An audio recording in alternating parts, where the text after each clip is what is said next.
So it's a beautiful day in the sky. You guys are flying your aircrafts perfectly. I think you guys should follow through and become pilots. Doug, give me a general direction to the east. Like me to turn east? Yep. Sounds good. Victoria? Yep. Try and head due east. And Deborah, you're Phenom 103. Try and turn to the east. I'm going to have everyone fly in formation. We're here to have some fun. Now remember, at any time, if you really feel that hypoxia, you can always put your mask on. You don't need my permission. But I do want to give you a chance to kind of explore it. Okay? So we're all turning east. We're in formation. And the cabin continues to rise. The cabin altitude now is approaching 13,000. And the general rule is anytime the cabin is over 10,000, we have to go on our masks. So we're already in that very, very mild hypoxia range. You just don't know it yet.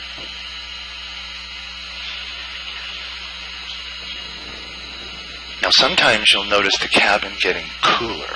Does anyone notice the cabin getting cooler? Yes. Yeah, copy. And sometimes you'll notice your ears popping a heck of a lot more than they normally would. So those are two excellent, reliable signs of trap gas. And in my view, why wait till your first hypoxia symptom when you can already identify your situation from trap gases? And that's why you're here today. The cabin's going up almost through 15,000. It continues to fail to pressurize.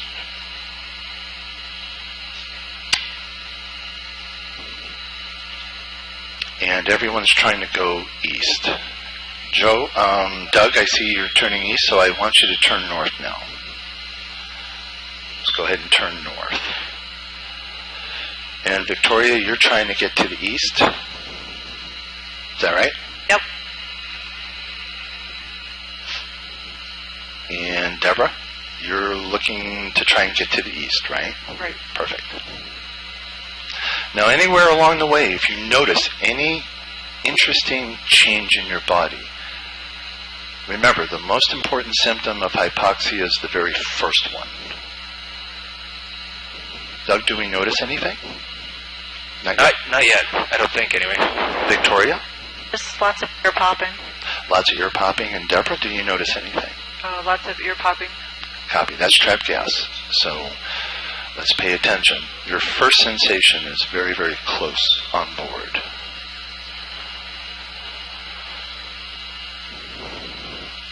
Joe, what heading did I give you? That's Doug, and you gave me north. Doug, I'm so sorry. I got Joe standing behind me. He's burning a hole in the screen. He's watching you guys very, very carefully. He's having fun. Now the cabin is getting higher now. Deborah, do you notice anything? Just the ear popping. Nothing else? No. Victoria, do you notice anything? Yeah, extremely mild chest tightness. Copy. Like a chest pressure. Does anyone have a warm flushing over their face? No? Little. My forehead's going to get warm a little. Copy. That's your first symptom, Doug. So your forehead is warm. Victoria, you notice that you've got some chest pressure. And Deborah? Heart racing. Now you can feel your heart pounding. Now the other two symptoms are right behind. So Joe, you have warm flushing. Do you notice anything? I'm sorry, Doug, do you notice anything else? Not at the moment. Phenom 102, Victoria? Maybe a little bit of that heart racing starting. So now you're feeling the heart. Very good. And Phenom 103, Deborah? Just focusing. It's harder to focus.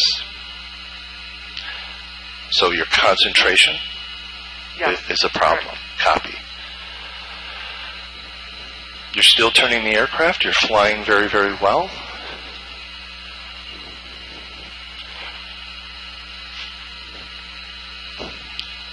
So Doug, you have some warm flushing over the face. Do we notice anything else now? No, not particularly. Copy. And Victoria, your heart's pounding and you've got some chest pressure. Do we notice anything else? Warm flushing of the face? No, but very, very slight blurry vision. So now we have a change in vision. So Victoria, you suddenly feel chest pressure, your heart's pounding, and your vision's changing. You've had a cabin depressurization. Victoria, go ahead and don your mask. Deborah? Light-headed. And now you're dizzy. So, Deborah, you feel your heart pounding, and it's getting harder to focus, and now you're getting dizzy. You've had a cabin depressurization. Don your mask. And back to you, Doug. Warm facial flushing. What do we notice now? Reflexes are starting to go a little bit. The motor skills are disappearing. So motor skills are deteriorating and your face is warm.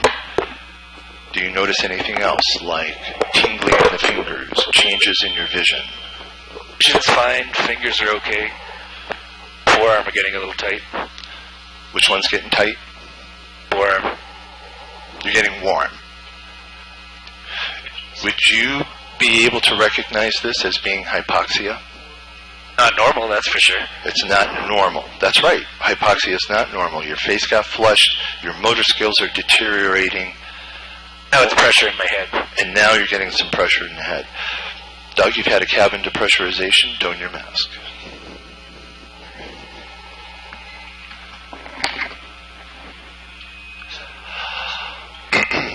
PHEnOM 103. Deborah, if you can hear me, give me a thumbs up in the camera. Copy that. Do you notice your symptoms going away and that you feel better? Give me a thumbs up if you do. Good job. Victoria, do you notice your symptoms going away? Copy that. And Doug, if you can hear me, give me a thumbs up in the camera. Good job. Do you notice your motor skills and that warm flushing starting to resolve? Copy. The key teaching point here is as soon as you put the mask on, your recovery is very short. Your recovery should be 1 minute. That's the rule.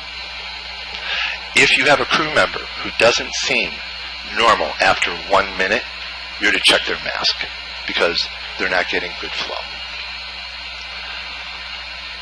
Excellent. Now we're starting our emergency descent. Unfortunately, we can't go for the suborbital ride, and we've got to return back to Kennedy Space Center. What a bummer. No problem. We'll live to do it another day, right? And so on the way down now, you are now a scuba diver. You have to equalize your ears a lot, all the way down. Anytime you feel pressure in your ears, always equalize, as we taught you with the mask. If you have any ear pain whatsoever, let Reggie know and we'll hold the aircraft for you. You can now put your computers back into pause. Sit back. You guys did a great job. Signing off.